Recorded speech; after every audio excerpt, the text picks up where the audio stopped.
प्राण संजीवन भक्तवत्सल अकारण करुणावरुणालय परमपिता पंढरीनायक श्री पांडुरंगाच्या असीम अनुकंपेने आपण अनुभवामृत नावाचा अध्यात्मविश्वातील किंवा वेदांत विश्वातील एक अलौकिक ग्रंथरत्न त्याच्याद्वारा आपण आपली प्रातिभानुभूती अतींद्रिय असणारी आध्यात्मिक अनुभूती आणि ज्या अनुभूतीचं स्वरूप या ग्रंथामध्ये आपल्या गुरुआज्ञेवरून शब्दाद्वारा साकार किंवा करतलामलकवत करून देण्याचा ज्ञानोबारायांनी या ठिकाणी पराकाष्ठेचा प्रयत्न केलेला आहे. आणि त्या ग्रंथाचं चिंतन त्या मूलभूत असणाऱ्या ओवीचं स्पष्टीकरण करणारी नित्यानंद ऐक्य दीपिका नावाची श्री शिवकल्याणकृत टीका तिच्या आधारे आपण यथाशक्ती यथामती चिंतन करीत आत्तापर्यंत श्लोक पंचक, शिवशक्ती समावेशन, सद्गुरुवंदना, वाचारुण परिहार, ज्ञान आभेद कथन आणि अविद्येचं अयथार्थत्व आणि सच्चिदानंद पदत्रय विवरण हे 5 प्रकरणाचं चिंतन केल्यानंतर आता 6वं प्रकरण जे शब्दखंडन, त्या शब्दखंडनाच्या उपसंहारातील 98 ओळीपर्यंत आपण आलेलो आहोत.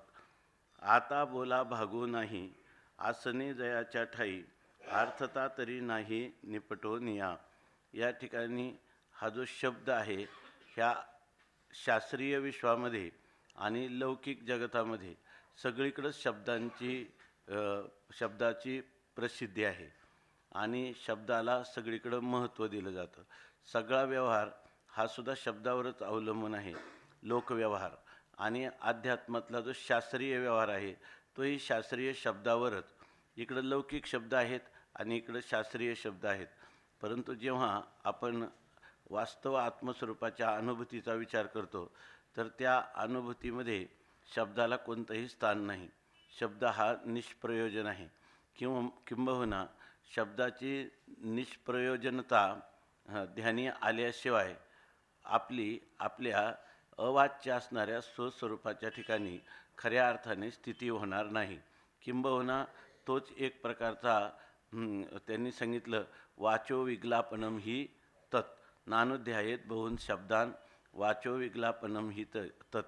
याचा अर्थ शब्दांचं अधिक अध्ययन करणं हे वाणीला श्रम करणार आहे आणि आपल्याला आपल्या आत्मस्वरूप स्थितीचा यथार्थ अनुभूतीपासून दूर नेणार आहे. म्हणून या ठिकाणी माऊली या शब्दखंडन प्रकरणामध्ये शब्दाचा आत्मस्वरूपाच्या ठिकाणी कोणत्याही प्रकाराने प्रवेश नाही, शब्दाची उपयोगिता देखील नाही. जर तुम्ही आत्म्याच्या अविद्यानिवृत्तीसाठी शब्दाची उपयोगिता मानत असाल तर तेही नाही. तसंच आत्म्याचं ज्ञान करून देण्याबाबत, आत्म्याचं स्मरण करून देण्याबाबत किंवा आत्म्याच्या स्वयंप्रकाशत्वाचं जरी प्रसिद्ध असेल तरी त्याद्वारा स्वयंप्रकाशत्वाचं ज्ञान करून देण्यासाठी का होईना कोणत्याही रीतीनं ह्या बोलाचा किंवा शब्दाचा काहीही उपयोग नाही.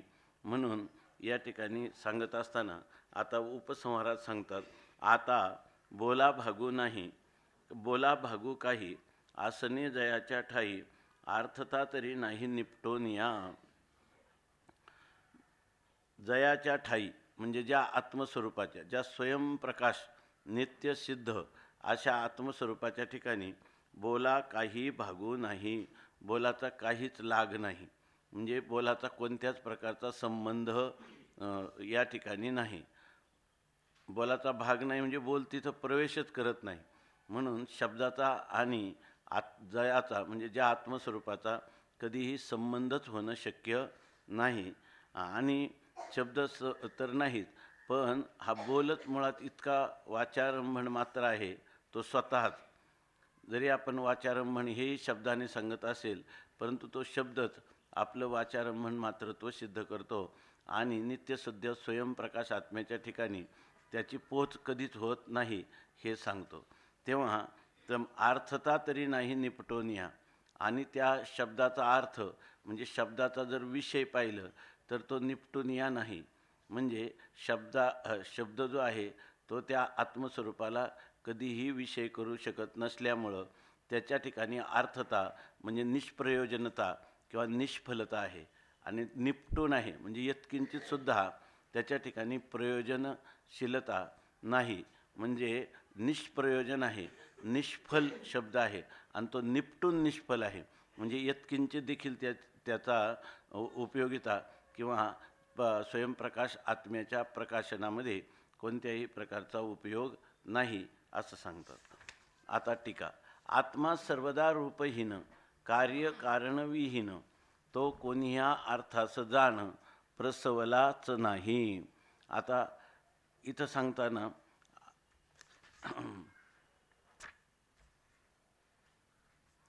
आत्मा सर्वदा रूपहीन, आत्मा हा सर्वदा सर्व कालामध्ये रूपरहित आहे. कार्यकारणविहीन, तो कार्यकारण भावरहित आहे. म्हणजे तो कोणाचं कार्यही झाला नाही, कोणाचं कारणही झाला नाही, त्याला रूपही नाही. तो कोणी ह्या अर्थाचं जाणं प्रसवलाच नाही. तो कोणत्याही अर्थाला म्हणजे त्याचा जो विषय आहे त्या शब्दाच्या द्वारा प्रकाशन केलेला जो अर्थ आहे, असा आत्मस्वरूपाच्या ठिकाणी कोणताच अर्थ कोणताच विषय त्या ठिकाणी उत्पन्न झालेला नाही. कारण त्याच्यापासून उत्पन्न होण्यासाठी त्याच्या ठिकाणी कार्यकारण भावच नाही. नंतर त्या शब्दाला कोणत्याही प्रकारचा आत्मा या शब्दापासून कोणता अर्थ म्हणजे दृश्य किंवा इंद्रियादिकांना गोचर किंवा शब्दादी प्रमाणाने विषय होणारा असा कोणता विषय, ह्या शब्दादी प्रमाणांचा विषय हा आत्मा मुळात नाहीच आहे. आता जिथं अर्थच नाही ते तर शब्दाशी येईल काही. कारण काय कोणता तरी अर्थ असला पाहिजे. म्हणजे जातीरूप, नामरूप, नाम रूप संबंध, जाती क्रिया भेद अशा प्रकारचा जर कोणता अर्थ समोर असेल तर मग शब्दाने वर्णन करता येईल. म्हणजे तर अर्थची नाही ते तर शब्दाशी येईल काही. ज्या ठिकाणी अर्थच जर समोर नाही तर त्या शब्दाने त्या अर्थाची अभिव्यक्ती काय होईल. कारण अगोदर अर्थ आहे नंतर शब्द आहे असं पाठीमागं सांगितलं. पण अर्थच जर समोर नसेल तर तुम्ही कितीही शब्दांचा प्रयोग केला किंवा शब्दांची वटवट केली तरी त्या शब्दाने तो आत्मा कधी विषय होणार नाही, कारण तो निर्विषय आहे. आणि एवम अर्थे विन पाही शब्द तो किमात्मक. जर त्या ठिकाणी अर्थच समोर नसला तर मग शब्द किमात्मक, शब्दाचं स्वरूप काय आहे सांगा बरं. म्हणजे शब्दाचं स्वरूप तो शब्द जो आहे तो पूर्णपणे निष्प्रयोजन किंवा निष्फल ठरतो. बागुला आला म्हणते 99 आणि 100 दोन वयांचं युग्म आहे. बागुला आला म्हणते बोलणे जैसे रीते का आकाश ओळंबते तळहाती तैशी निरर्थके जल्पे होनिया सपडपे शोभती जैसे लेपे रंगावरी. बागुला आला म्हणते. आपण जर कोणी म्हणायला लागलं की बागुलबा आला, बागुलबा आला हा शब्द प्रयोग झाला, परंतु ते सगळं बोलणं किंवा बागुलबा आला हे वचन हे जैसे रीते, हे ज्याप्रमाणे रीत आहे, मोकळं आहे किंवा निष्फल आहे. बागुलबा नावाचा पदार्थच नाही, तो अर्थच जर नाही त्या पदाचा, तर बागुलबाचा अर्थ समोर उपस्थित नसताना बागुलबा आला असं म्हणणं जसं रीत म्हणजे पोकळ किंवा निष्फळ आहे. का आकाश ओळंबते तळहाती, किंवा दुसरा दृष्टांत दिला की तळहाती आकाश ओळंबते हे बोलणे जैसे रीते. तळहातावर आमच्या आकाश म्हणजे वारुळासारखं आकाश वाढत आहे. तळहातावर आकाश वाढत आहे, वारुळासारखं वाढत आहे असं जर कोणी म्हणायला लागला तर हे म्हणणं जसं निष्फल आहे. तैशी निरर्थके जल्पे हो निया सपडपे शोभती जैसे लेपे रंगावरी. तर ते म्हणतात तैशी सपडपे जल्पे निरर्थके हो निया. त्याप्रमाणे जी काही सपडप म्हणजे जी साह्यकारी होणारी अशा प्रकारची जी वचनं आहेत तर ती निरर्थके जल्पे होण्या असे सपडपेश जल्पे म्हणजे काय म्हणतो त्याला आपण, म्हणजे वजनदार अशा प्रकारचे शब्द जे आहेत तर ते निरर्थके जल्पे होण्या म्हणजे प्रतिष्ठा प्राप्त झालेले शब्द आहेत सपडपे म्हणजे. त्यांना प्रतिष्ठा प्राप्त झाली की तत्त्वमसी हे महावाक्य आहे आणि ते महावाक्य तुम्हाला काय करतं, आत्मस्वरूपाचं दृढ अपरोक्षच ज्ञान करून देतं. किंवा सत्यम ज्ञानम अनंतम ब्रह्म, ही ब्रह्माचं तुम्हाला परोक्ष ज्ञान करून देतं. अशा प्रकारची सगळी जी वचनं आहेत ती आत्मस्वरूपाच्या दृष्टीनं, आत्मस्वरूपाच्या ठिकाणी आपल्याला असं वाटतं की शब्द जो आहे तो व्यवहित वस्तूचं परोक्ष ज्ञान करून देतो, अव्यवहित वस्तूचं परोक्ष आणि अपरोक्ष दोन्ही ज्ञान करून देतो. ज्या वेळेला तो शब्द त्या वस्तूचं इदमित्थम रूपाने ज्ञान करून देतो, त्यावेळेला तिचं अपरोक्षच ज्ञान करून देतो. जोपर्यंत ती वस्तू अज्ञात आहे तोपर्यंत परोक्ष, आणि ज्ञात करून देतो, ती वस्तूचं यथार्थ दर्शन करून देतो तेव्हा अपरोक्ष ज्ञान करून देतो. असं शब्दाचं महत्त्व आहे. परंतु या ठिकाणी ती निरर्थक जल्प आहेत, म्हणजे ती निष्फल अशा प्रकारचे जल्प, म्हणजे एक प्रकारचं बरळणं किंवा बडबड, निष्फल केलेली बडबड आहे असं सांगतात. कशी सपडपे म्हणजे प्रतिष्ठित असणारे जे शब्द आहेत, वेदामध्ये ज्यांना प्रतिष्ठा दिलेली आहे, वेदांतामध्ये ज्यांना प्रतिष्ठा प्राप्त झालेली आहे, ते शब्दसुद्धा सगळे निरर्थक होतात आत्मस्वरूपाच्या ठिकाणी. आणि त्यांची शोभा कशी म्हणतात, ते जर वेदामध्ये जरी सबडपे शोभते, प्रतिष्ठा प्राप्त होऊन जरी शोभत असले तरीसुद्धा ते कसे, जैसे लेपे रंगावरी, जसा एखादा लेप म्हणजे मातीचा पुतळा असतो आणि त्या मातीचा पुतळा त्याला रंग दिल्या, त्या रंगामध्ये त्याला अलंकार वगैरे घातले तर ते अलंकार जैसे शोभती, जसे शोभतात म्हणजे केवळ वरवर आपल्याला आभासिक ते शोभायमान आहेत असं दिसतं. अलंकाराने तो मूर्ती शोभायमान झाली असे ते लेप त्या रंगामुळं शोभतात. परंतु पाहिलं तर तो जो पुतळा आहे, लेप मातीचा केलेला पुतळा, त्याला लेप म्हणतात, मातीचं चित्र. तर ते मातीचं चित्र हे निष्प्राण आहे, त्याच्यात काही प्राण नाही. आणि जे अलंकार आहेत, सुवर्ण रत्न इत्यादी, ते सुद्धा फक्त रंग आहेत. याच्या पलीकडं त्यांच्या ठिकाणी अलंकारत्व नाही आणि पुतळ्याच्या ठिकाणी निष्प्राणत्व असल्यामुळं त्याच्या ठिकाणी चैतन्य नाही. म्हणजे ते जसं त्या रंगामुळं ते लेप जर केवळ वरवर शोभून दिसतात, बाकी ते निष्फल आहे. ते पुतळा पण चेतन नसल्यामुळं तोही निष्फल आहे. आणि त्याच्यावर जे रंग दिले ते रंगसुद्धा त्या ठिकाणी निष्फल आहे. ते काय अलंकार किंवा वस्त्र ह्याचं जे रूप दिलेलं आहे ते काही खरं नाही, ते केवळ वाचारंभन मात्र आहे, ते अलंकार त्याप्रमाणे. हां बोला. आतोशेन सांगा. कलश ढिमाचे पोकळ, जळ वरील ते झळाळ, काय करू चित्री व फळ आतुशेन. चित्रातली फळं आहेत तर त्याच्यामध्ये आतमध्ये काय आहे, शेण आहे. आणि पोकळ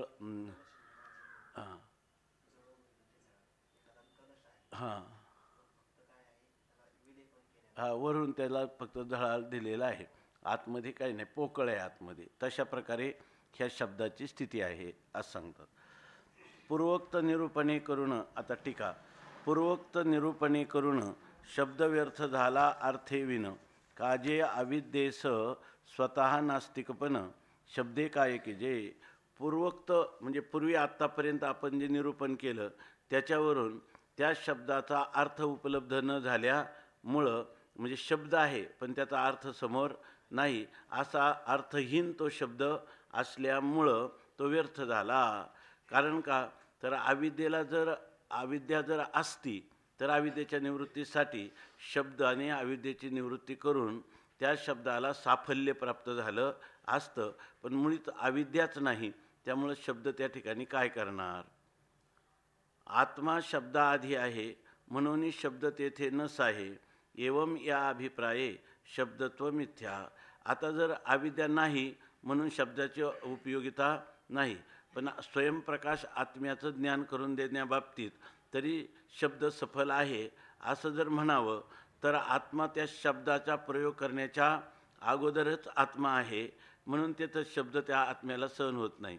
शब्दाने सहन केला त्याच्यापूर्वी आत्मा नसता तर मग त्या शब्दाने आत्म्याची किंवा आत्म्याच्या स्वयंप्रकाशत्वाची सिद्धी करून दिली असती, परंतु शब्द तो आत्मरूप जो अर्थ आहे तो शब्दाच्याच आधी आहे.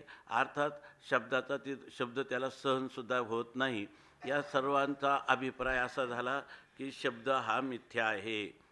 आता आईलाडील जे आहात ते लटिकेच दिसे कवच, जेवी बागुल म्हणते साच, बोलणे जैसे. आईलाडील जे आहात म्हणजे अलीकडं, म्हणजे आपाततः किंवा वरवर जे आहे ते काय लटकं म्हणजे मिथ्या अशा प्रकारचं बाहेरचं फक्त कवच आहे. जसं बाहेरचं कवच आहे, आतमध्ये काहीच नाही, त्याप्रमाणे बागुल म्हणते साच, बोलणे जसे. जसं बागुलबा असं आपण म्हणतो, हे फक्त बोलणं आहे, बोलणं आहे. बागुलबा नावाचा अर्थ मात्र त्या ठिकाणी उपलब्ध होत नाही. लटिकाच बाळाप्रती बागुल आला म्हणती, परी बोल काय, लटिकाच बाळाप्रती बागुल आला म्हणती, परी बोल फोल, तेवीच्या अर्थे विन हेही बोल डिंब मात्र. डिंब शब्दाचा काय अर्थ आहे? लटिकाचं बाळाप्रती लोक खोटंच लहान बालकाला बागुल आला असं म्हणतात, परंतु हे बोलणं जसं व्यर्थ आहे त्याप्रमाणे अर्थेविन अर्थ नसताना हेही बोल डिंब मात्र. हे बोलसुद्धा काय आहेत? डिंब मात्र म्हणजे मिथ्या. हे बोल डिंब मात्र, हे बोल म्हणजे फक्त बोलणं आहे, म्हणजे डिंब मात्र. असं मागे डिंब असं गेलं होतं, त्याचा अर्थ थोडा वेगळा केला होता. आणि तर तेही बोल डिंब मात्र, त्यांनी बोल मात्र, हे बोलणं म्हणजे फक्त शब्द आहेत, म्हणजे शब्दाप्रमाणे निष्फल आहेत, पोकळ आहेत. किंवा दुरून पाहता, शब्द मात्र असा अर्थ दिला आहे का त्याचा? ठीक आहे. हेही बोल, अर्थ नसताना जे बोल आहेत ते फक्त बोलणे मात्र आहे, शब्द मात्र आहेत, म्हणजे वाचारंभण आहेत. किंवा दुरून पाहता आकाशाची अति नीचता, देखिजे जेवी हाता पावे जैसे. दुसरं सांगितलं किंवा दुरुणी पाहता, इथं आहे ना, आकाश ओळंबते तळहाती, याचा अर्थ देता. दुरून पाहता आकाशाची अतिनीचता, देखिजे जेवी हाता पावे जैसे. आता दुरून जर आपण आकाश पाहिलं तर ते ओळंबते शब्दाचा अर्थ त्यांनी वाढते असं नाही दिला, ते खाली हातात आलेले आहे असं असा अर्थ केलेला आहे. आपण जर दुरून पाहिलं तर आकाश जणू काही क्षितिजाला टेकलेले आहे, क्षितिज म्हणतो ना आपण, म्हणजे ते आकाश त्या पृथ्वीला टेकलेले आहे असं दुरून पाहिल्यावर आपल्याला वाटतं. मग देखिजे जेवी हाता पावे जैसे म्हणतो की आमच्या हाताला प्राप्त झालं, म्हणजे आमचा हाताला हात त्या ठिकाणी पुरेल, तळ हाताने ते आकाश जे आहे त्याला स्पर्श करता येईल असं वाटतं. की क्षितिजावं ते आपण म्हणतो ना आकाश कढईसारखं, आकाश खाली टेकलेले म्हणजे जणू काय तळ हातावर घेता येईल. कधी आकाश तळ हातावर घेता येईल का? नाही. त्याप्रमाणे परिते ठाईच्या ठाई समीप दुरी तया नाही, निरावेवी पाही भानत कैचे. परंतु ते आकाश जे आहे आपल्याला वाटतं की आपल्या तळहाताच्या कवेत आलं, परंतु तळहाताचा स्पर्श वाटतो. परंतु ते आकाश कसं आहे? ठाईच्या ठाई, जसं आहे तसंच आहे. त्या आकाशाच्या ठिकाणी जवळही नाही आणि दूरही नाही. आपल्याला वाटतं की आकाश तळहाता इतकं जवळ आलं. दुसरा एक अर्थ केला की तळ हातावर जसं एखादं वारुळ वाढावं तसं आकाश जे आहे हे बघा आमच्या हातावर वाढलेले. पण आकाशाच्या ठिकाणी वाढणंही नाही आणि घटही नाही. आकाश आपल्या महिमेमध्ये जसं आहे तसंच आहे. तसं इथं आकाश जवळ आलं आणि आपल्या तळहातात सापडलं असं आपण जेव्हा म्हणतो तेव्हा मूळ आकाशाच्या ठिकाणी जवळही नाही आणि दूर असा भावच नाही. कारण आकाशच जर निरावयव आहे तर ते तळहातात आलं असं तुम्हाला कसं म्हणता येईल? जवळ आलं असं म्हणता येत नाही. कारण मूळ आकाशाच्या ठिकाणी ते निरवयव असल्यामुळं त्याच्या ठिकाणी जवळ आणि दूर अशा व्यवहाराची योग्यताच आकाशाच्या ठिकाणी नाही. तर तुम्ही जरी म्हटले तर ते तुमचे बोल काय आहेत? व्यर्थ आहेत. आकाश तळहातावर आलं असं म्हणणं. निरावेवी दिशे भान, तैसे बोलण्याची परी अर्थहीन, तेवी पडपाचे भूषण विषये नेत्रा.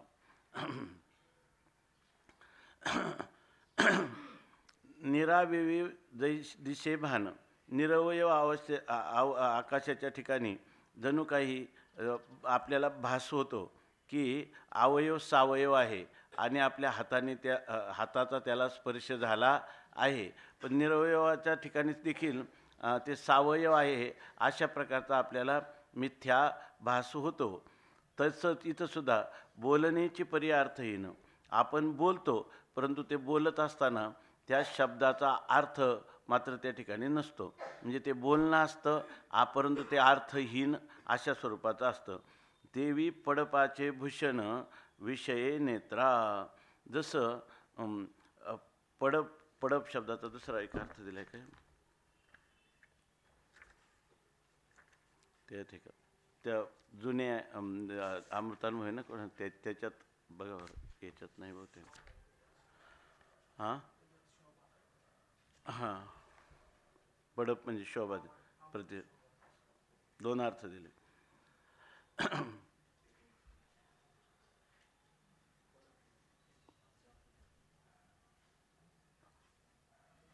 देवी पडपाचे भूषण विषये नेत्रा.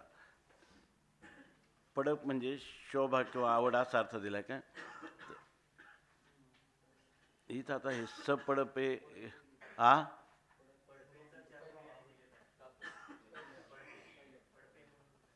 आपण इथं काय पडपाचे भूषण म्हणजे विषय नेत्रा. इथं तो अर्थ असा दिसतो, नेत्राला विषय होणारं पडपाचं भूषण म्हणजे त्या मातीचा जो मोदळ आहे बरं ना, त्याच्यावर घातलेले जे अलंकार आहेत बरं ना, ते अलंकार जे आहेत ते आपल्याला भूषणावह किंवा ते पडपाचे भूषण म्हणजे त्या इथं आता पडप शब्दाचा अर्थ असा घ्यावा लागेल की जो मातीचा लेप आहे, मातीचा जो पुतळा आहे आणि त्या पुतळावर घातलेले जे अलंकार आहेत ते अलंकार नेत्राविषयी नेत्राला आपल्याला दिसतात. पडप शब्दाचा अर्थ मातीचा पुतळा असा अर्थ घ्या आणि त्याचं भूषण म्हणजे त्याची जी शोभा आहे ती आपल्याला नेत्राविषयी नेत्राला दिसते. वास्तविक जरी त्याच्यावर घातलेले अलंकार आपल्याला मातीच्या पुतळ्यावर दिसले तरीसुद्धा ते फक्त रंगच आहेत, त्या ठिकाणी ते काय अलंकार नाहीत. आणि तो जो पुतळा शोभतो आणि पुतळ्यावर अलंकार शोभतात, ह्या दोन्ही जे आहेत ते केवळ रंगच आहेत. पुतळ्यात प्राण नाही आणि अलंकारात अलंकार पण नाही, फक्त विषय नेत्राला फक्त दिसतात, भासतात, एवढाच त्याचा अर्थ आहे. परी आता अवघे पोकळ देखत देखत टवाळ किंवा चित्रीचे लेप केवळ रंग मात्र. आता इथं पुन्हा तो जर अर्थ केला तर खाली तसाच अर्थ आहे. परी आता अवघे पोकळ, परंतु पाहायला गेलं तर ते सगळे पोकळच आहेत. देखत देखत टवाळ, पाहत असतानाच ते काय आहेत, मिथ्या आहेत. किंवा चित्रीचे लेप केवळ रंग मात्र, किंवा चित्रामध्ये जो लेप आहे ते चित्रामध्ये लेप म्हणजे केवळ काय आहे, रंगच आहेत, दुसरं काही नाही.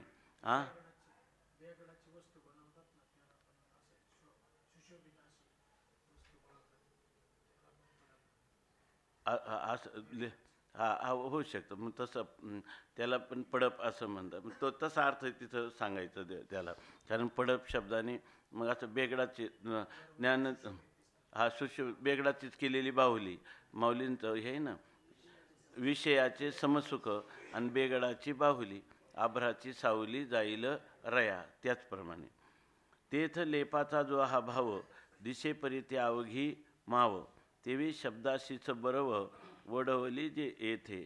तेथ लेपाचा जो भाव, त्या ठिकाणी लेपाची जी स्थिती आहे म्हणजे त्या पुतळ्याची जी स्थिती आहे ती दिसतो. तो पुतळा मनुष्यासारखा अलंकाराने युक्त असा सगळा दिसत असला तरी ती अवघी माव, परंतु ती सर्व काय आहे, माया आहे, ती सगळी भासमानता आहे. तेवी शब्दाशीच बरोबर जोडली येथे. त्याचप्रमाणे आपल्याला वरवर पाहिलं, आपातता पाहिलं तर शब्दाला देखील या ठिकाणी शोभा आलेली दिसते. महावाक्यरूपी किंवा असत्वापादक आवरण दूर करणारे असे परोक्ष ज्ञानवाचक अशा प्रकारचे जे शब्द आहेत तर त्यांना शोभा आली असं वरवर आपल्याला वाटतं, पण मूळ तत्वतः आत्मस्वरूपाच्या ठिकाणी मात्र त्यांचा काही संबंध नाही, ते केवळ वरवर शोभिवंत वाटतात. एवं प्रमेय प्रमाणातीत ज्ञेय ज्ञान विवर्जित रूप अरूपाची जेथ वार्ताची नाही. एवं प्रमेय आपण जर पाहिलं अशा प्रकाराने तर जो आत्मा आहे तो त्यांनी काय सांगितलं परवा की तैसे प्रमेय परिच्छेदे ना प्रमाणत्व नांदे. तर ते काय स्वतःसिद्धे वस्तूचे ठाई. त्याप्रमाणे प्रमेय प्रमाणातीत आत्मा हा प्रमेय कधी झालेला नाही आणि तो प्रमाणाला विषयही झालेला नाही. म्हणून आत्मा हा प्रमेय आणि प्रमाण यांच्या अतीत आहे. तो ज्ञेय ज्ञान विवर्जित, तो ज्ञाता आणि ज्ञेय यांनीही आपलं ज्ञेय आणि ज्ञान यांनीही विवर्जित आहे. रूप अरूपाची देथ वार्ताची नाही. त्याच्या ठिकाणी तो रूप किंवा रूपसापेक्ष अरूप ही गोष्टसुद्धा त्याच्या ठिकाणी कधीच स्पर्श करीत नाही. जेथ विक्षेप कधी नाही तेथे अविद्या कैची काही, म्हणून शब्दाच्या काही नयेचे भागा. म्हणतात ज्या ठिकाणी विक्षेपच नाही तर अविद्या, तुम्ही सांगता अविद्येच्या ठिकाणी दोन गोष्टी आहेत, आवरण आणि विक्षेप. परंतु अगोदर आपण म्हणतो अज्ञान, मग आवरण आणि विक्षेप या चिदाभासाची अवस्था आपण सांगतो. तर त्यामध्ये आवरण आणि कोणावर मानतो? आवरण कधी चैतन्यावरच होतं. जड जडाला कधी आवरण करत नाही. आवरण हे चैतन्यावरच होतं असं आपण म्हणतो. आणि नंतर मग काय होतं? विक्षेप होतो. पण तिथं विक्षेपच कधी नाही किंवा विक्षेपावरून आपण आवरणाचा निश्चय करतो. ज्या अर्थी विक्षेप झाला त्या अर्थी अज्ञानाचं आवरण आहे. परंतु मग ते आवरण दोन प्रकारचं आहे असं आपण सांगतो. पण जिथं विक्षेप कधी नाही, ज्या ठिकाणी विक्षेपरूप जे कार्य आहे जगत, त्याच्यावरून अविद्यासुद्धा कार्यानुमेय हे वगैरे आपण म्हणतो.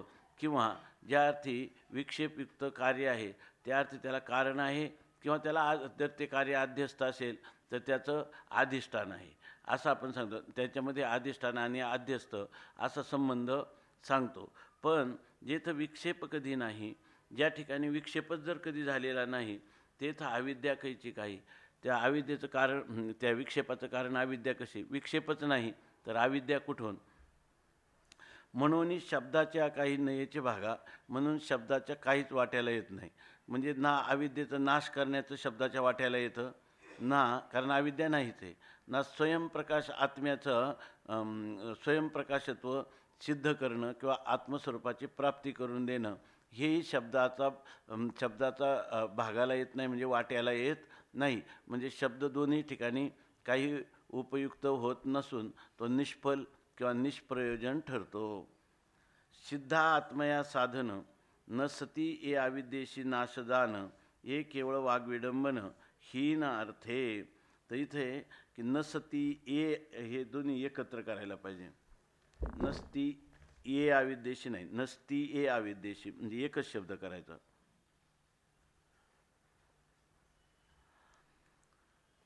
सिद्ध असणाऱ्या आत्म्याला साधन, बरोबर ना, सिद्ध असणाऱ्या आत्मस्वरूपाला साधन करायचं आणि नसल्या अविद्येचा नाश करायचा. नसती अविद्येशी नाश, नसलेल्या अविद्येचा नाश करणं हे केवळ वाग्विडंबन, हे केवळ वाणीचं किंवा शब्दाचं विडंबन आहे. म्हणजे हे फक्त शब्द मात्र आहे, हीन अर्थे. कारण अर्थे हीन, म्हणजे तिथं अर्थ तर नाही, कोणतं प्रयोजन तर सिद्ध होत नाही. आणि म्हणायचं मात्र का नसलेल्या अविद्येचा नाश करतो आणि स्वतःसिद्ध आत्म्याचं प्राप्ती करून देतो, हे म्हणणं केवळ वाग्विडंबना आहे.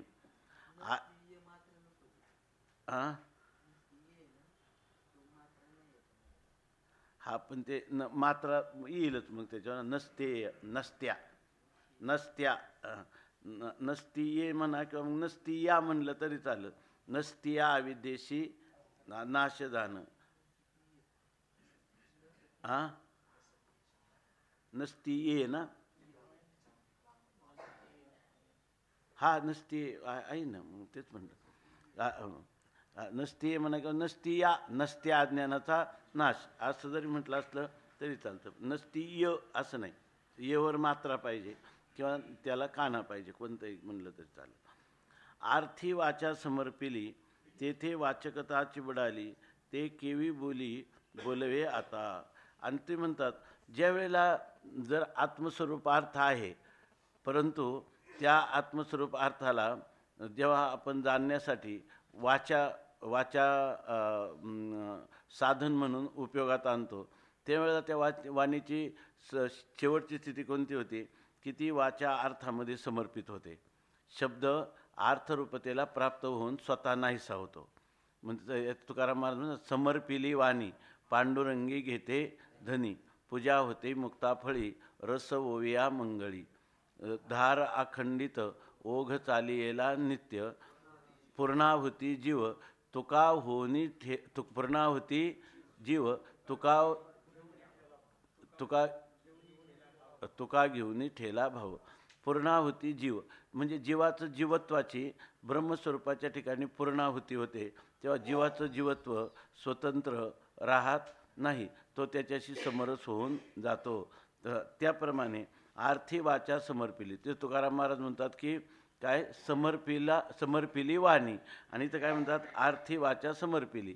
वाणी जी आहे ती ज्या वेळेला अर्थरूप असणारा परमात्मा किंवा आत्मा त्याच्या ठिकाणी पूर्णपणे समर्पित होते, तेव्हा ती तेथे वाचकताची बुडाली, ती त्या वाणी त्या परमात्म्याचं वाचक म्हणून राहत नाही. तिथं वाचक भाव विवर्जित असणारी जी केवळ आत्मस्वरूपता अवाच्य तीच त्या ठिकाणी उर्वरित राहते. ते केवी बोली बोलवे आता, आणि ते असणारं जे स्वरूप आहे, मन वाचा तिथं तुझे हे स्वरूप, म्हणवनी माप भक्ती केले, भक्तीची या मापे मोजितो अनंता, आणि इतरांनी तत्वता न मोजवे, अशी त्याची स्थिती आहे. ते केवी बोले बोलवे आता, ते शब्दाने कसं काय सांगता येईल? अगोदर सांगत होती जेव्हा ते तत्व त्याला परोक्ष होतं किंवा अज्ञात होतं त्यावेळेला, पण ज्या वेळेला वाणी शेवटी त्या तत्वामध्ये प्रवेश करताना स्वतः समर्पित होते, तर आता ती वाणी पुन्हा त्या स्वरूपात लीन झाल्यानंतर त्याचं कथन करण्यासाठी वेगळेपणाने आता बोलेल का? ती वाणी प्रवृत्त होईल का? कारण ती मुळातच समर्पित झाली. समर्पित झाल्याशिवाय अर्थरूपतेची प्राप्तीच होत नाही, म्हणून ती अर्थाच्या ठिकाणी पूर्णपणे समर्पित झालेली आहे. एवम आरोप आणि अपवाद हा शब्दाचाच संबंध, तोच नाही आत्मा सिद्ध जैसा तैसा. तर ते म्हणतात की या ठिकाणी ज्या वेळेला आपल्याला यथार्थ आत्मदर्शन होतं, त्यावेळेला आरोप आणि अपवाद हा शब्दाचाच संबंध. आता जे काही आपण शब्दांचा संबंध झाला होता तो काय त्याच्यावर केलेला आरोप म्हणून केला होता अगोदर, आणि अध्यारोप अपवादाभ्याम निष्प्रपंचोयम प्रपंचते. अध्यारोप आणि अपवादाने त्या निष्प्रपंच तत्वाचं वर्णन करण्याचा प्रयत्न शब्दांनी केला होता, परंतु अध्यारोप केला त्यावेळेला त्या शब्दाचा आणि आत्मस्वरूपाचा काही संबंध झाला का? नाही. आणि अपवाद केला तेव्हा त्या आत्मस्वरूपाचा, बरोबर ना, आणि त्याच्याशी केलेला जो संबंध होता ज्या अनात्म पदार्थाचा किंवा अविद्यादिकांचा, त्या संबंधाचा निराश शब्दाने केला. पण हे दोन्ही का आत्मस्वरूपाच्या ठिकाणचाच निराश झाला. अध्यारोप पण आत्मस्वरूपावर केला तो शब्दानेच केला, म्हणजे तो शब्द मात्रच आहे, आणि अपवाद जो केला तोही शब्दानेच केला, तोही शब्द मात्रच आहे. मूळ आत्मतत्व मात्र जसंच्या तसंच आहे. म्हणून त्याच्याविषयी एवम आरोप आणि अपवाद हा शब्दाचाच संबंध आहे. आत्म्याशी संबंध आला की अध्यारोपित शब्दांचा, अध्यारोप करणाऱ्या शब्दांनी ज्या पदार्थाचा अध्यारोप केला त्या अविद्यादिकांचा, त्याचाही संबंध झाला नाही.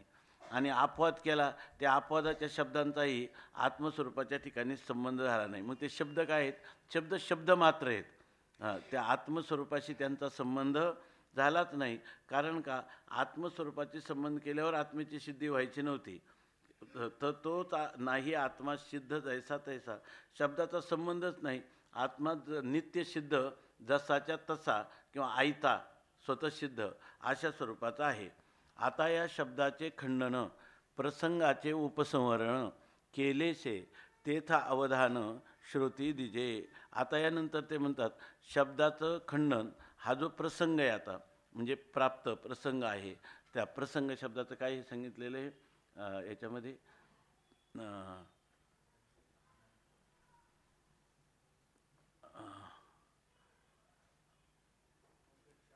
हां हां हा प्रत्यक्ष प्रसक्तस्य उपेक्षा अनर्हत्वम प्रसंगत्वम. हा स्मृत आपल्याला प्राप्त जेव्हा स्मृती झाली आपल्या चालू विषयामध्ये, तर त्याची आपल्याला उपेक्षा करता येत नाही, म्हणून त्याला म्हणतात प्रसंग. काय प्रसक्तस्य उपेक्षा अनर्हत्वम प्रसंगत्वम.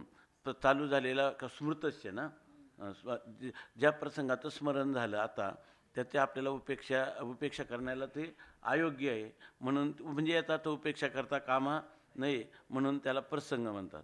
तर या शब्दाचे खंडन प्रसंगाचे उपसंहरण. आता ह्या शब्दाचं खंडन ह्या प्रसंगाने आता जे त्याचा उपसंहार करत आहोत, तो उपसंहरण केलेचे उपसंहार करीत आहोत. तर ह्या उपसंहार करीत असताना श्रोत्यांनी सावधान चित्ताने त्याचं श्रवण करावं किंवा एकाग्र चित्त होऊन हा विषयाचा विचार करावा. 101 क्रमांकाची ओळी. एवं शब्दैक जीवने बापुडी ज्ञाने अज्ञाने साचपणे वने चित्रीची जैसी.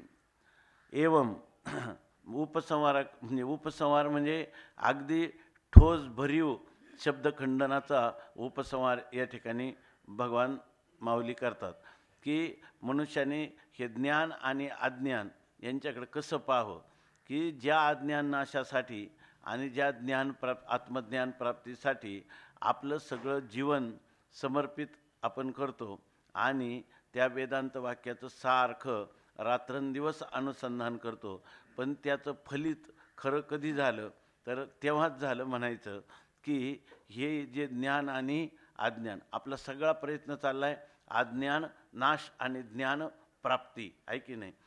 तमेव विदित्वा अतिमृत्युमेती नान्य हा पंथा विद्यते अयनाय. किंवा ही जी माया आहे तर ही माया अघटित घटनापटीयशी माया, ह्या मायेचा संपूर्ण संहार झाल्याशिवाय आपल्याला आत्मस्वरूपाची यथार्थ प्राप्ती होत नाही. अशा ही एक धारणा धरून आपल्याला संसारच कशाला आहे, तर आत्मस्वरूपाच्या अज्ञानामुळं हे जगत भासतं, आहे की नाही. आणि आत्मस्वरूपाच्या अज्ञानामुळं भासतं हे न कळल्यामुळं ते सत्य वाटतं. ह्या प्रक्रिया किती आपल्या मनात बसलेल्या आहेत, आहे की नाही. आणि म्हणून आता या ठिकाणी पहिलं काय केलं पाहिजे, हे जगत आध्यस्थ ठरलं पाहिजे. कारण वेदांताची सगळी इमारत ही काय आहे, जग आध्यस्थ ठरण्यावर अवलंबून आहे. नंतर आध्यस्थ पदार्थ ठरण्यासाठी जग आध्यस्थ ठरण्यासाठी काय झालं पाहिजे, जगाच्या अधिष्ठानाचं ज्ञान झालं पाहिजे. पुन्हा अधिष्ठानाचं ज्ञान अगोदर झाल्यावर जगत आध्यस्थ ठरतं का, जगत आध्यस्थ ठरल्यानंतर अधिष्ठानाचं ज्ञान होतं. पुन्हा त्याच्यासाठी प्रक्रिया आली का ह्या दोन्ही गोष्टी युगपत होतात. रज्जूचं ज्ञान होतं की अगोदर का सर्पाची निवृत्ती होते, अधिष्ठान रज्जूचं ज्ञान आणि सर्पनिवृत्ती ह्या युगपत होतात. ह्या सगळ्या प्रक्रिया समजून घेण्यासाठी आपण किती जीवाचं रान करतो की नाही. परंतु हे जर आपण एवढं जरी केलं तरी याचं फलित ज्ञानोबा दृष्टीनं झालं कधी, तर हे ज्ञान आणि अज्ञान असे ठरले पाहिजे जेव्हा आपल्याला खरी आत्मस्वरूप स्थिती साक्षात होते, नाही का. त्यावेळेला त्याच्या दृष्टीनं एवं शब्दैक जीवने, हे शब्द हेच फक्त यांचं जीवन आहे. कोणाचं, ते बापुडी ज्ञाने अज्ञाने. त्या अज्ञान आणि अज्ञानाला दोघांना, अज्ञानाला बापुडं म्हणणं ठीक आहे, पण ज्ञानाला सुद्धा काय म्हटलेलं आहे, वृत्ती ज्ञानाला देखील बापुडं असं म्हटलेलं आहे. ज्ञान नाही अज्ञान नाही, आहे की नाही. ज्ञान विरहित ब्रह्मप्राप्तीची संज्ञा, असं ज्ञानेश्वर महाराजांचं तर त्यांनी वर्णन एवढं केलं की ज्ञानदेव म्हणता ज्ञानदेव देतो. म्हणून इथं सिद्धांचा नाथ, सिद्धांचा राजा, असं सिद्धांचा सम्राट असं म्हटलेलं आहे. तर ज्ञानोबा सांगतात की एवं शब्दैक जीवने, केवळ शब्द हेच ज्यांचं जीवन आहे, अशी ही ज्ञाने अज्ञाने, अशी ही ज्ञान आणि अज्ञान आहे. म्हणजे ज्ञान ही शब्द मात्र आहे आणि अज्ञानसुद्धा शब्द मात्र आहे. म्हणून आपण म्हणतो ना, शब्द हे प्रबल प्रमाण आहे की नाही. अज्ञान प्रबल असेल तर त्या बरोबर आहे ना, त्या प्रबल अज्ञानाची निवृत्ती करण्यासाठी, कारण शब्दाने प्रबल मानलेलं अज्ञान आहे, मग त्याला काय शब्दाने प्रबल असणारं जे प्रमाणभूत ज्ञान आहे, बरोबर ना, त्या प्रामाणिक ज्ञानानेच त्या अज्ञानाची काय होईल, निवृत्ती होईल. पण दोन्ही काय आहे, शब्द एक जीवनी आहे. आत्मस्वरूपाच्या ठिकाणी अज्ञानही झालं नाही आणि ज्ञानही झालं नाही, तेव्हा आणि अध्यारोप अपवादाच्या भाषेत एवढा मोठा शास्त्रीय शब्दप्रपंच आपल्याला दिसून येतो. म्हणून म्हणतात की बापुडी ज्ञाने अज्ञाने, साचपणे वने चित्रीची जैसी. म्हणून एखाद्या पुरुषाला ज्ञानी म्हणणं, हे महान मोठे सत्पुरुष आहेत, ज्ञानी आहेत, किंवा हे पुरुष खूप मोठ्या आनंदाने संपन्न आहेत, ब्रह्मानंदात रंगलेले आहेत, असं म्हणणं हे त्याच्या दृष्टीनं जर सत्य वाटलं, अनुभूतीच्या दृष्टीनं, तर हे अजून अनुभूतीला स्पर्श झालाच नाही. कशाचा? म्हणून आपण नेहमी स्वामी महाराजांना म्हटलं ना कोणी, तुम्ही काय आनंदी? ते म्हणे आनंदी मला शिवी देतो का काय म्हणे. आनंदी नाही मी, आनंद म्हणजेच मी, ऐक ना, मी आनंद आहे, आनंदी नाही. कारण ही बापुडे, आनंदी होणं हे बापुड आहे. आनंद स्वरूपामध्ये त्या ठिकाणी सापेक्षता, दुःख सापेक्ष आनंद असं सुद्धा नाही, केवळ घनीभूत आनंद स्वरूपात आहे. ती सुद्धा दुःखाच्या व्यावृत्तीसाठी करून आवाजच्या अशा स्वरूप स्थितीला यथार्थ जाणलं तरच आहे. नाहीतर ते काय सच्चिदानंद पदाचं वाचक तरी आहे का? ते सच्चिदानंद पद त्याचे वाचक नाहीत आणि ते त्याचं वाच्य नाही. आत्मा आणि सच्चिदानंद शब्दात वाच्यवाचक भाव संबंधच मुळे सिद्ध होत नाही. म्हणून आपल्याला काय आहे, आपलं गंतव्य काय आहे, आपल्याला जायचं आहे कुठं, हे ज्ञानेश्वर महाराज ह्या उपसंहारामध्ये महत्त्वाचं सांगतात. म्हणून म्हणतात की तुम्ही चित्ताच्या एकाग्रतेने लक्ष द्या. आपल्याला जो काय आपण प्रारंभ केलेला आहे, परंतु त्याचा उपसंहार परिसमाप्ती जी आहे ती परिसमाप्ती याच्यात झाली पाहिजे.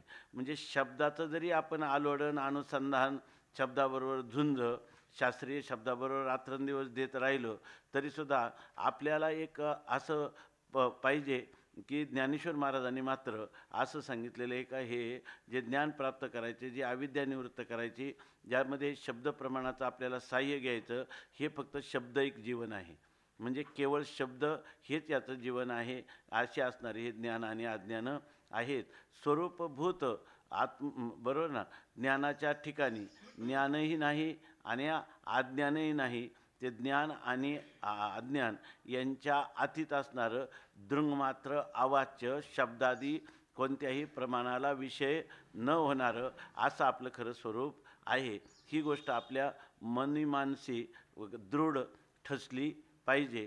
तर मग ह्या केलेल्या शब्दाचा जो उटारेटा, आपण जीवनभर शब्दाशी दिलेली जी झुंज आहे, ती आपल्याला खऱ्या अर्थाने सर्वावर विजय मिळून आपण आता परमाशांतीला प्राप्त झालो आहोत, किंवा परमाशांतीला प्राप्त झालो. परमाशांती ही सहज सिद्ध, स्वतः सिद्ध आणि स्वयंप्रकाश अशा प्रकारची स्थिती आहे.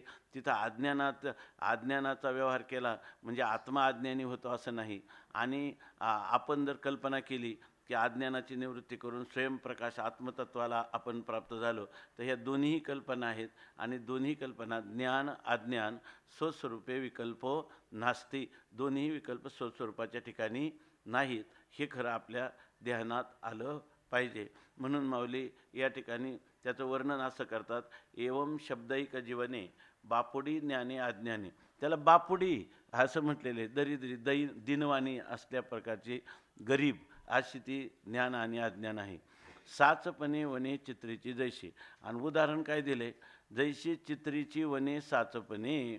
आपल्याला मात्र बराच काळपर्यंत भ्रम होत राहतो, अज्ञानाचाही भ्रम होतो आणि अज्ञान निवर्तक अशा ज्ञानाचा देखील मनामध्ये महत्त्व वाटतं. म्हणजे तो पण एक प्रकारचा वृत्ती ज्ञानाचा अभिनिवेश जोपर्यंत धारण करू तोपर्यंत तोही एक प्रकारचा भ्रमच आहे.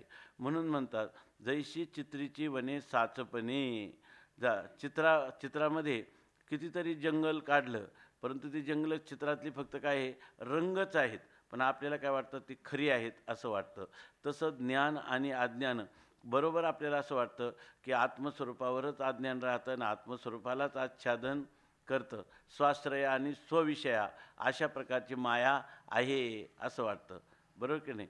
कारण का शब्द ज्यावेळेला अध्यारोप करतो त्यावेळेला आपल्याला तसं आहे असं वाटतं, साचपणे, पण हे चित्रातलंच आहे असं वाटत नाही. आणि जेव्हा अहम ब्रह्मास्मी अशा प्रकारचं स्फुरण होतं तेव्हा वाटतं की हेही खरं आहे आणि हे अज्ञान निवर्तक आहे. पण हे दोन्ही काय आहे, त्या चित्रामध्ये जशी वनं दिसावीत आणि ती खरी वाटावीत त्याप्रमाणे ही बापुडी असणारी ज्ञान अज्ञानं दोन्हीही आत्मस्वरूपाच्या ठिकाणी काय आहे, अभावरूप आहेत, मिथ्या आहेत. आत्मस्वरूप ह्या ज्ञान आणि अज्ञानाने अस्पर्शित अचुंबित अशा स्वरूपाचं आहे, ही गोष्ट सांगतात.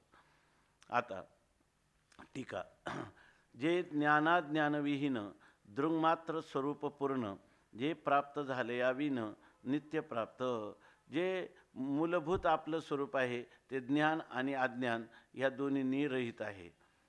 ते दृङ्मात्र स्वरूप हे परिपूर्ण आहे आणि ते प्राप्त करायचं नाही, प्राप्त झाल्या वाचून त्याची नित्यप्राप्ती आहे. तेथ जे विद्यालक्षण जे की प्राप्तैक ज्ञान आणि अविद्येचे जे खंडन ते अज्ञान जाणावे. आणि तेथ जे विद्यालक्षण आणि त्या ठिकाणी जी आपल्याला विद्यास्वरूप वाटते, ब्रह्मविद्या आपण म्हणतो, जे की प्राप्तैक ज्ञान, की ज्या ब्रह्मविद्येच्या द्वारा आपल्याला आपल्या स्वरूपाचं यथार्थ ज्ञान होतं असं आपण म्हणतो. म्हणजे ब्रह्मविद्या स्वरूप काय आहे, हे प्राप्त झालेलं ज्ञान आहे असं. आणि ते ज्ञान काय करतं तर ते अविद्येचं खंडन करतं. परंतु ते सुद्धा ते अविद्येचं खंडन करणारं ज्ञान हे सुद्धा काय आहे, अज्ञानच आहे. पाठीमागे त्यांनी सांगितलं की या ठिकाणी मी अहम ब्रह्मास्मी या वृत्तीरूपाने जे ज्ञान होतं ते मेलेलंच अज्ञान पुन्हा जिवंत झालेलं आहे असं सांगितलं. त्याप्रमाणे ते सुद्धा काय आहे, ते अज्ञान जाणावे. अविद्येचं खंडन केलं, नंतर ब्रह्मविद्येच्या द्वारा अविद्येचं खंडन होऊन आपल्याला प्राप्त झालेलं जे ज्ञान आहे ते ज्ञान आपल्याला आता प्राप्त झालेलं आहे आणि त्याने अविद्येची निवृत्ती केली.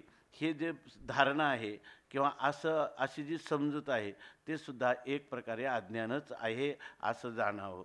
असो ज्ञानाशी जे झाले पण तेथे बस तसे अज्ञान, तरी ज्ञानरूपाशी जाण ज्ञानाची नस आहे.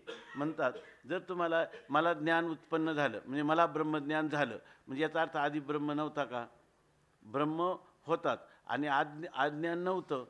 अज्ञान नव्हतं तर अज्ञानाची निवृत्ती करून ब्रह्मज्ञान झालं असं म्हणणं सुद्धा काय आहे, वाचारंभण आहे किंवा हा सुद्धा एक भ्रमच आहे. हे सुद्धा एक प्रकारचं अज्ञानाची कबुली देण्यासारखंच आहे. म्हणून म्हणतात ज्ञानाशी जे झाले पण, जर कोणी म्हणलं की मला ज्ञान झालं म्हणून ते स्वामी महाराज नाखणानंद स्वामी म्हणतात, कोणी विचारलं की तुम्हाला ब्रह्मज्ञान झालं तर त्यांना मला ब्रह्मज्ञान झालं म्हणणंच काय होतं, ब्रह्मज्ञान झालं नाही याची सिद्धी करतं. कारण ब्रह्म कसं आहे, नित्य आहे आणि ते आपलं स्वतःचं स्वरूप आहे आणि ते झालं म्हणजे उत्पन्न झालं. कोणत्याही उत्पत्ती नाश हे सगळं अविद्यांतपाती. म्हणजे त्याचा अर्थ तुम्हाला काय अजून अविद्याच आहे. ब्रह्मज्ञान झालं म्हणण्याने काही सिद्धी होते, अविद्येची सिद्धी होते. म्हणून म्हणतात की झाले पण तेथ बस तसे अज्ञान. मला ब्रह्मज्ञान झालं म्हटलं का तिथं येऊन अज्ञान बसलंच म्हणून समजा. तरी ज्ञानरूपाशी जाणं ज्ञानाची नस आहे. खरं जे ज्ञानस्वरूप आत्मा आहे त्याच्या ठिकाणी ब्रह्मज्ञान झालं हे कधीही सहन होत नाही. कारण ब्रह्म कधी नव्हतं का? ब्रह्माचं ज्ञान होतं असतं का? ज्ञानच ब्रह्म आहे. ज्ञानच ब्रह्म असताना तुम्हाला ब्रह्माचं ज्ञान झालं हा शब्द प्रयोगच यत्कृतगम तदानित्यम. जर झालं असलं तर ते जाणारं पण आहे आणि ते तुम्हाला नित्य मोक्षरूप फळ कसं काय देईल प्राप्त आहे की नित्य असणारा जो मोक्षरूप फल आहे ते फल ह्या कृतक अशा प्रकारच्या उत्पाद्य असं बरोबर ना, ह्या ज्ञानाने कधी उलट होणार नाही. याचा अर्थ अजून तुम्हाला आत्मस्वरूपाचं अज्ञानच आहे. ब्रह्मशब्दाची शक्तीच तुम्हाला कळलेली नाही का? ते ज्ञानरूप आहे, त्याचं ज्ञान वेगळेपणाने काय व्हायचं आणि ज्ञान झालं तर ते काय होईल, अज्ञान होईल, अज्ञान ठरेल. ते ज्ञान काय होईल, अज्ञान. कारण ते उत्पन्न झालेलं आहे आणि पूर्वी तुम्हाला ब्रह्म नव्हता आणि आता ब्रह्म झाला. याचाच अर्थ झालेलं ब्रह्म तुम्ही आहे, केलेलं ब्रह्म तुम्ही आहे. नित्यसिद्ध ब्रह्मशब्दाची स्वतःचं स्वरूपभूतच ते ब्रह्म आहे किंवा ब्रह्मच आत्मा आहे या शब्दाची शक्ती कळलेली नाही. म्हणून तिथं आत्मा अज्ञानच येऊन बसतं. आता ते म्हणतात खरं जे ज्ञानस्वरूप आहे किंवा ज्ञानस्वरूप आत्मा आहे त्याला मला ज्ञान झालं हे म्हणणंही सिद्ध होत नाही. आत्मया आत्मप्राप्ती तेथचे वसे अप्राप्ती. प्राप्ता व्युत्पत्ती ज्ञान अज्ञान. आत्म्याला आत्मप्राप्ती झाली म्हणणं म्हणजे त्याचं काय, आत्म्याची प्राप्ती झाली म्हणजेच आत्म्याची कधीतरी अप्राप्ती होती. म्हणजे आत्म्याच्या अप्राप्तीचा भ्रम होता आणि तत्सापेक्ष आता ही आत्म्याच्या प्राप्तीचा भ्रमच आहे. याचा अर्थ आत्मप्राप्ती झालेली नाही. प्राप्त व्युत्पत्ती ज्ञान अज्ञान.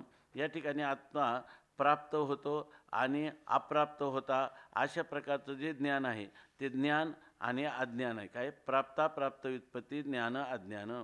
मला ज्ञान प्राप्त झालं, पूर्वी ज्ञान प्राप्त नव्हतं आणि आता ज्ञान प्राप्त झालं असं जे ज्ञान आहे ते काय आहे, खऱ्या अर्थाने अज्ञानच आहे. एवं वस्तुशी वस्तुज्ञान हे केवळ वाचारंभ म्हणून शब्दाची एक जीवन ज्ञान अज्ञानाशी. वस्तुशी वस्तुज्ञान, त्या वस्तूलाच वस्तूचं ज्ञान झालं. आपण पाहतो ना, ज्ञान हे त्या वस्तूचं जर स्वरूप असेल तर त्याला ज्ञानाचं विषयत्व कधीच येत नाही. असं आकाट्य सिद्धांत किंवा आकाट्य अनुभूती आपण दररोज अनुभवत असताना जे ज्याचं स्वरूप असतं ते त्याला कधीच विषय होत नाही. काल त्यांनी विस्ताराने सांगितलं. तर ते म्हणतात की वस्तूला वस्तूचं ज्ञान हे केवळ वाचारंभ नाही. ऐक, मलाच माझं ज्ञान झालं, मलाच माझं ज्ञान झालं हे वाचारंभ नाही. आणि म्हणून शब्दाची एक जीवन ज्ञान अज्ञान आहे. म्हणजे ज्ञान अज्ञान हे फक्त काय आहेत, शब्द आहेत आणि ते अर्थहीन आहेत. कारण का, आत्मस्वरूपाच्या ठिकाणी अज्ञानच कधी नाही तर अज्ञान सापेक्ष ज्ञानसुद्धा नाही. मग हे जे शास्त्रीय जगतामध्ये मोठ्या प्रतिष्ठेला पडप किंवा सपडप आहे असं म्हटलं, प्रतिष्ठेला प्राप्त झालेलं जे ज्ञान आणि अज्ञानाचं स्थिती आहे, शब्दाची एक जीवन ज्ञान अज्ञान, हे फक्त शब्द हे त्यांचं जीवन आहे. म्हणजे शब्द मात्र आहेत, अर्थहीन अशा प्रकारचे हे ज्ञान आणि अज्ञान बिचारी. त्यांना शब्द काय, बापुडी म्हणजे बिचारी ज्ञान अज्ञान असं ज्ञानेश्वर महाराज म्हणतात. आपली वेद्य वेदकता तोच हा शब्द आता तरी एकेरूपी सद्वयता आलीच नये.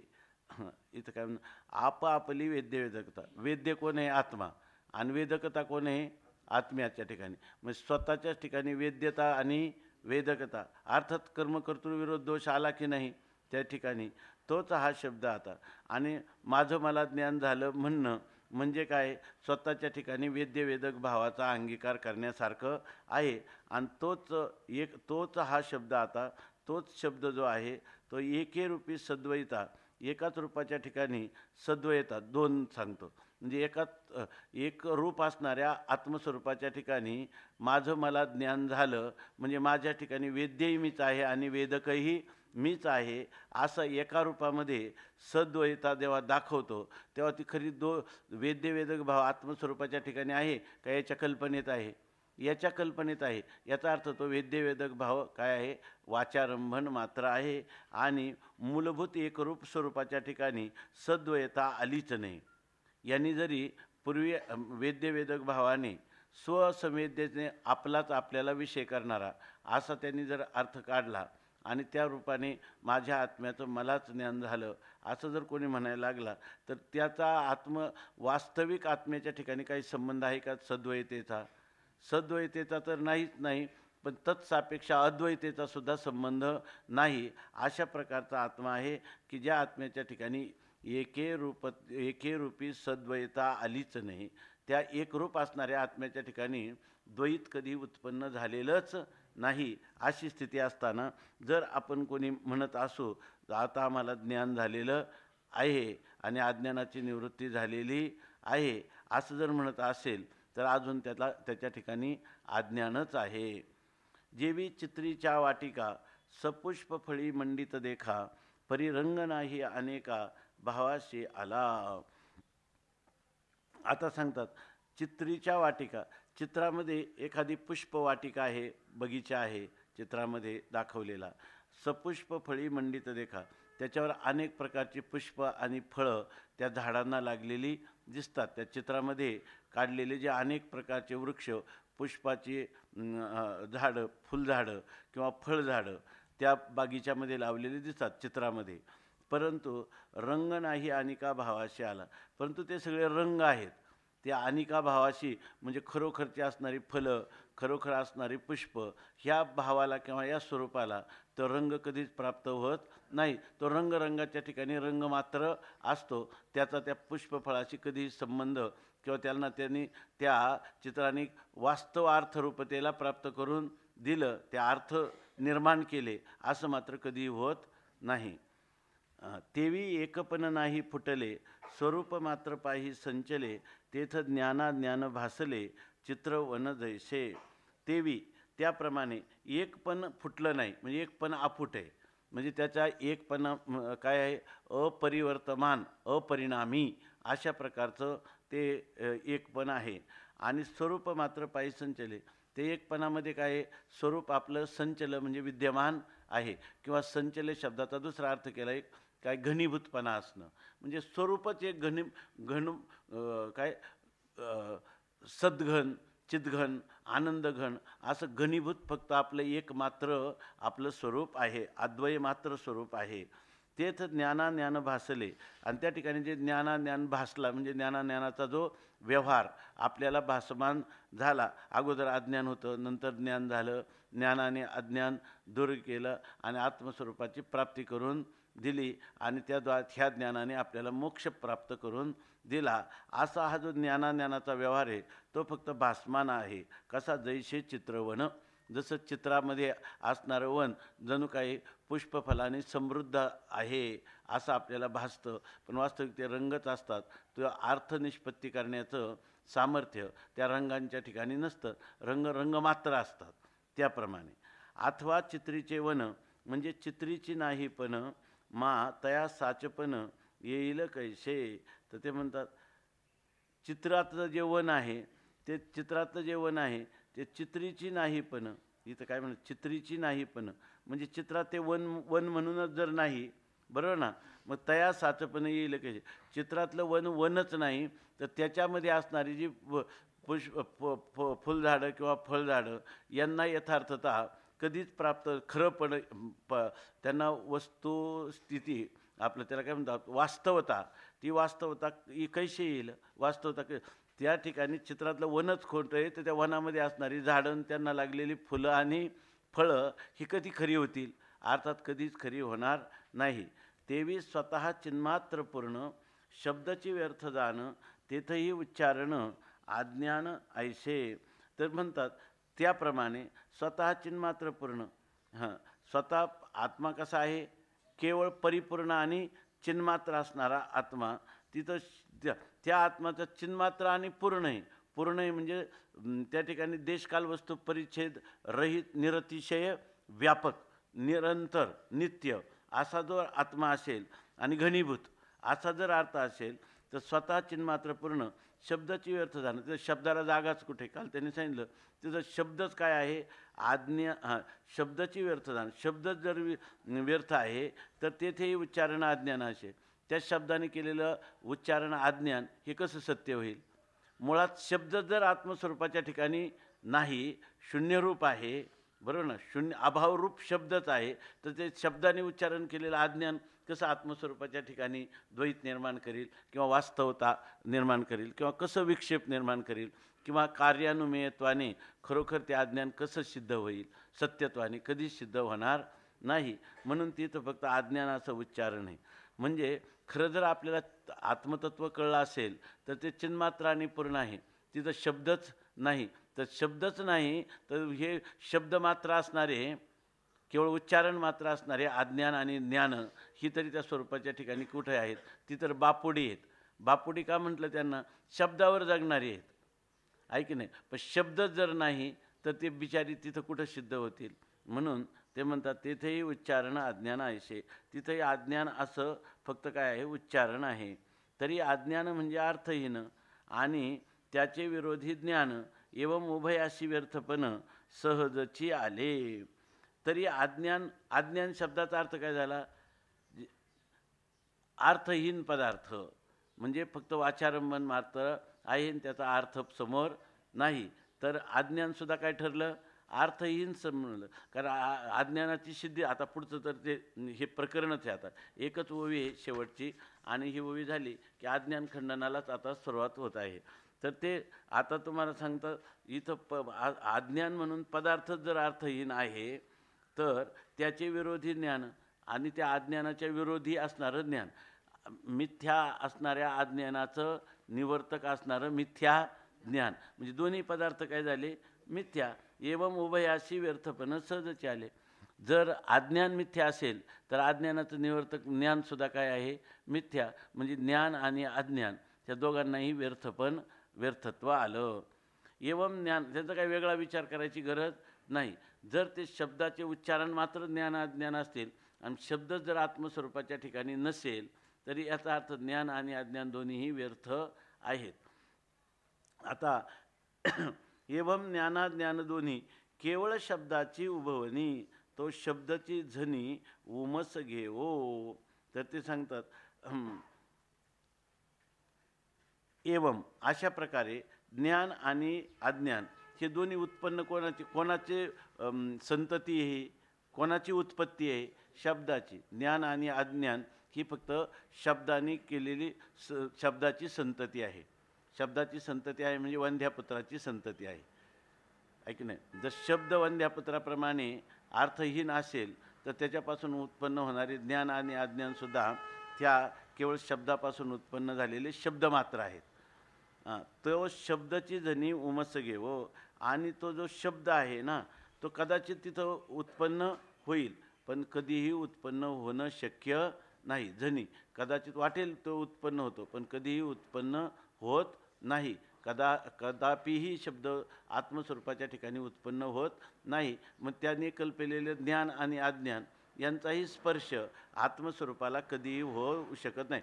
कदाचित होईल, अध्यारोपाच्या भाषेत होईल असं तुम्ही म्हणत असाल, अज्ञान कालात असेल, परंतु अज्ञान आणि ज्ञान हे शब्द मात्र आहे आणि तो शब्दच आत्मस्वरूपाच्या ठिकाणी कधी उत्पन्न झालेला नाही. म्हणून पहिल्यांदा शब्दाची सिद्धी आत्मस्वरूपाच्या ठिकाणी होत नाही, शब्दच असिद्ध आहे. तर शब्दाचं कार्य असणारे हे ज्ञान आणि अज्ञान हे कशी आत्मस्वरूपाच्या ठिकाणी राहील. अशा रीतीनं माऊली आता शेवटच्या वेळी सांगतात, या शब्दाचा निमाला महाप्रळयो हो सरला, आभ्रास वे गेला दुर्दिनू जैसा. एकच ओवी राहिली, तेवढी आपण आता आज शक्यतो दुपारी पूर्ण करू. म्हणजे आज हे प्रकरण